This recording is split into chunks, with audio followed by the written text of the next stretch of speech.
It means to boil. But boiling it is not. The truth is, boiling would kill it. This is life. Feeding, growing, living, breathing, multiplying. This is fermentation, a process that allows us to use cells as living factories.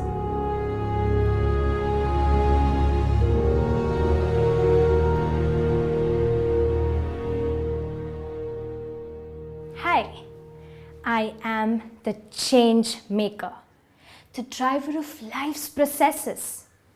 I do all the work inside any cell. If you get to know me, you understand cells. And if you get a hang of cells, you understand biotechnology. I am an enzyme, the wizard of change. Welcome.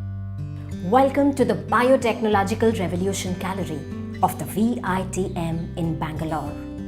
Today, we explore the working of biotechnology. We will understand fermentation and enzymes. We'll play games, interact with models, and learn the technology based on life. Biotechnology. It uses cells and microbes as factories and enzymes as workers. The workers. Yes, we are the busybodies. Right at this moment, inside every cell of your body, we are working so that you may live. Inside any living organism, inside each living cell is a bustling factory. At work are the enzymes, carrying out complex life processes.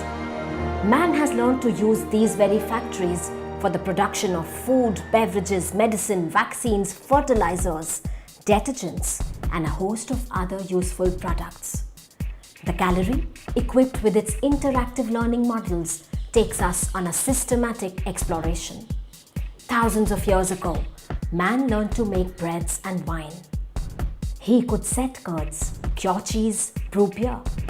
He knew how to put bacteria and yeast to work. He could pickle fruits and vegetables. He discovered biological processes and how they worked. These are cocoa beans. Man learned very early in time that if he covered the ripe beans and left them alone, they fermented. He discovered through trial and error that if these fermented beans were roasted, they acquired a very unique aroma and taste. Man mastered the processes one by one, but he did not know what happened and why they worked. He lacked the tools to see the invisible factories that worked for him. The microbes that lived to make these processes possible were beyond his limited sight. But then, things changed. Sir Anton van Leeuwenhoek devised his microscope. Life started revealing its secrets. Scientists peered into cells and their hearts. They discovered the secret of the ancient skills. With the invention of more and more powerful microscopes, man could see inside bacteria and other microscopic life forms. He could figure out the versatility of life. He started understanding the reason behind the process of fermentation. He grasped why sometimes food rotted, but sometimes its flavors and textures got enhanced. The world of microbes was now open to him. Baker's yeast, something that you all are familiar with. Time to understand fermentation. In this bottle is a slightly warm solution of sugar with yeast. A balloon has been attached to the mouth. The yeast comes to life almost immediately and starts feeding, breaking the sugar down, converting it into energy for itself. And then it starts growing, multiplying. Each cell buds, grows and separates. The speed of growth, amazing. The byproduct of this biochemical reaction is carbon dioxide. The gas rises, bubbles, the balloon swells as the gas starts filling it. Let's understand this in baking. Yeast has been added to the dough rich in sugar and starch. The yeast swings into action. It starts breaking down the sugar for energy. As the gas rises through the cake, it leaves holes, fluffing it up, softening it. It rises, acquiring its unique flavor and taste. But what does this have to do with biotechnology? The gallery has the answer. From bread and cakes to idli, coffee beans and milk products, biotechnology is linked to food in a very special way. That's Pasteur, Louis Pasteur, a French chemist. He is considered the father of microbiology. It was Pasteur who set out to discover for an industrialist friend why his beet sugar was souring instead of turning into alcohol. Pasteur was interested in fermentation. He soon discovered that it was yeast that fermented the sugar into alcohol. When only yeast was present, good alcohol was produced. But when other microbes entered the solution, the result was spoilage. Pasteur had understood fermentation and how specific the process was. He called the microbes germs and established the germ theory. He proved that each microbe was responsible for a very specific type of fermentation. Pasteur had done something that changed our world forever. Through his ingenious experiments, he proved that microorganisms existed in air and can contaminate sterile solutions. He proved that it was bacteria that was the cause of spoilage of food products. Pasteur was a true scientist. He set up an experiment and proved that a high temperature can kill bacteria and so help preserve food. Pasteurization was born, something that we use even today in all industrial processes.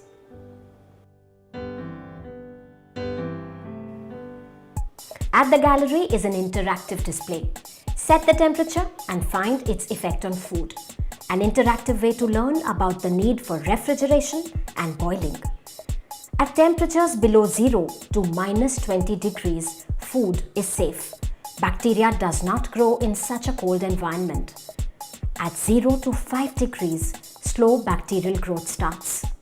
But as the temperature rises further, from 5 to 15, many bacteria survive and grow. The food is now becoming unsafe.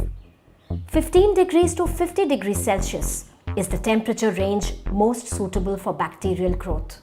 They grow rapidly and produce toxins. Food is now highly unsafe for consumption and may even lead to poisoning. No fermentation without life. Pasteur established this principle. But what is fermentation? And what is yeast? This looks quite dead. But dead it is not. It is in suspended animation. Give it moisture and food and it will spring to life. Yeast is a fungus, unicellular, microscopic. Like all other fungi, it cannot photosynthesize. But since it's living, it needs energy. That's where fermentation comes in. It is the breaking down of sugars for energy by some cells. Fermentation involves the breaking down of complex organic substances into simpler ones by microorganisms. For example, glucose would break down to pyruvate, and depending on the microbe used, the pyruvate would break down further. So curds get their flavor due to the production of lactic acid by the action of bacteria. Wines and beer get their kick due to the production of ethyl alcohol due to the action of brewer's yeast. For baking, baker's yeast is used. It literally means sugar-eating yeast. Fermentation occurs in bacteria, yeast, and even in some of our muscle cells. When we indulge in vigorous exercise, the muscle cells need to generate additional energy. They do this by fermentation, which results in the production of lactic acid. The aches and pains after exercise are a result of this buildup of lactic acid. Fermentation again. But how does fermentation occur? What triggers the breakdown of sugars? What is the mystery of this energetic process? The milestones display at the gallery drives home the fact that old knowledge has been acquired through the sustained efforts and brilliance of many great minds. While Louis Pasteur unraveled the secret of fermentation of wine and linked it to yeast, it was the German scientist Edward Buchner who proved that living yeast cells were not needed for fermentation. He established that it was a chemical called zymase inside yeast that was the cause of fermentation. He put in tremendous work in the field of enzymes.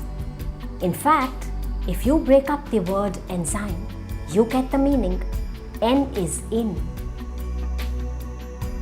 Enzyme is yeast. Thank you, Sir Buchner. You gave us enzymes a unique identity. The world decorated him with the Nobel Prize for his work in chemistry. But what are we enzymes? Enzymes, the little chemical reaction machines, are proteins, long chains of amino acids. They are extremely complex and responsible for all cellular activity. They change the rate of chemical reactions without taking part in them. They are the catalysts.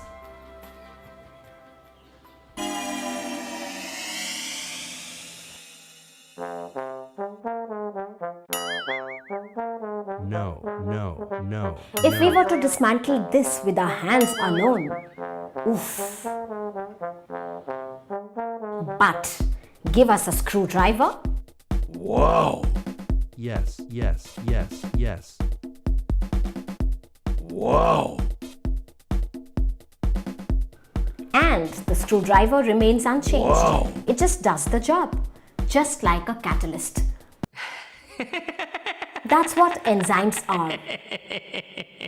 They change the rate of reaction without changing themselves. You may be thinking, how can enzymes aid reactions without changing themselves? Well, we are the wizards in this game of energy. Every reaction needs energy. If the ball has to cross over the peak, it would also need energy, right? Without the catalyst, it does not complete the task. Imagine that the crossing of the peak is the reaction. The ball fails. It lacks the energy. That's in the no catalyst position. Now let's add the catalyst. Watch how the required energy is reduced. That's what enzymes do. They speed up reactions without changing themselves.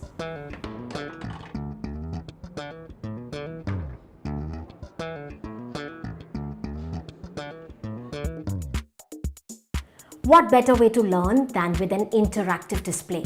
By watching a reaction with one's own eyes.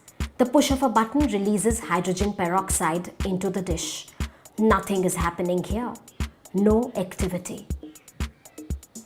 But the push of the other button releases catalase, the enzyme. The result is instant, frothing, as the hydrogen peroxide gets dissociated into water and oxygen. Remember, no function of life is possible without enzymes. The requirements are simple. Hydrogen peroxide, H2O2, an antibacterial agent. Catalase is a biological catalyst. And a burning splinter, to prove that oxygen is produced.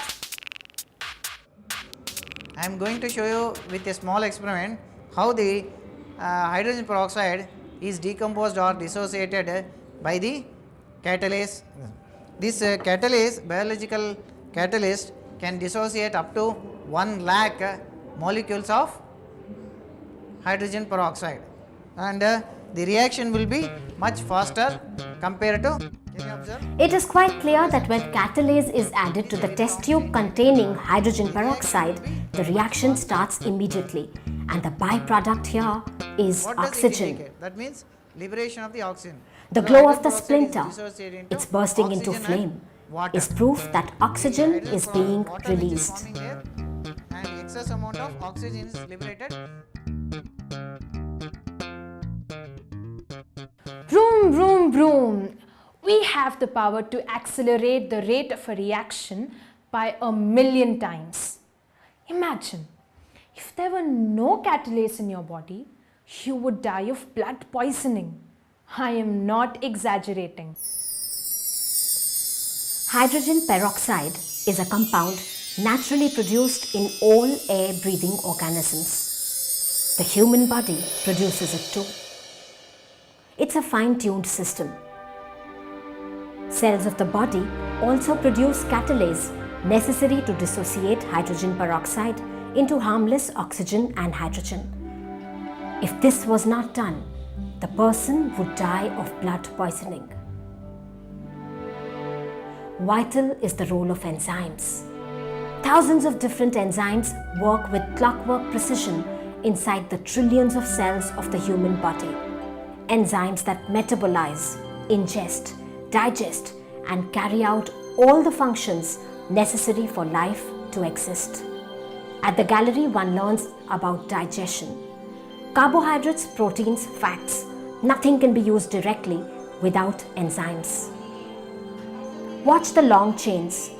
They remain the same, joint and complex, if no enzyme is added. But move the knob, add the enzyme, and watch the change. The chains break down from complex to simple forms, ready to be ingested. This is not possible without enzymes. Remember, no enzymes, no life. Life dances to the tunes of enzymes. We are the locks, we are the keys. The story of enzymes is the story of locks and keys. One key for one lock. Enzymes are just that, very specific.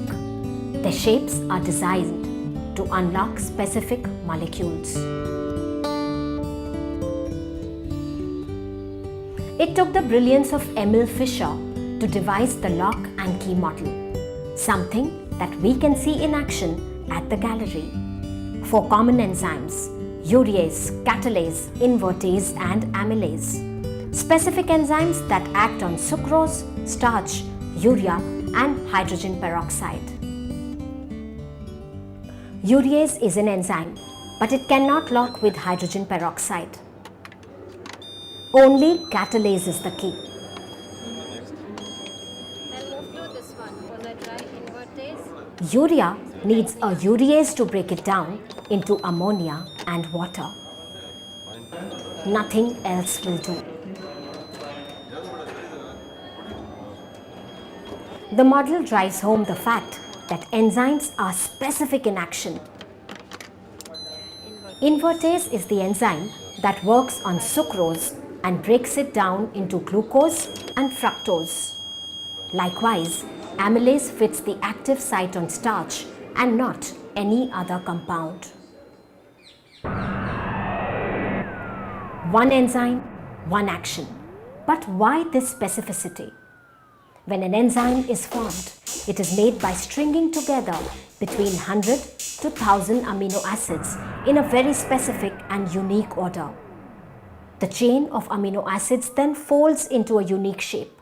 It is this shape that corresponds with the shape of the substrate. Simple blocks will help us understand. If the yellow block is the complex molecule substrate, that needs to be worked upon, and the red ones are the enzymes, the workers, then only one specific one can fit in and do the job. Just one. Enzymes and substrates are literally made for each other. There, you've understood us.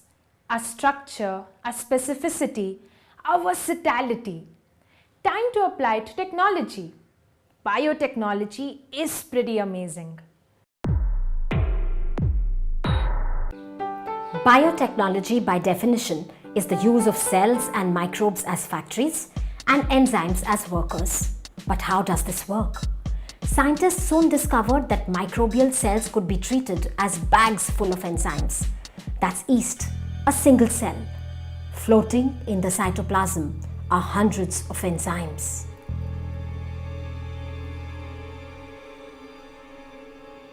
The humble bacteria E. coli has some 1,000 enzymes. Remember, each is a microscopic cell, a living unit. Microbes lend themselves to manipulation with ease. What makes them especially useful is their high metabolic rate and the amazing speed of reproduction. So, combining fermentation and enzyme specificity, scientists have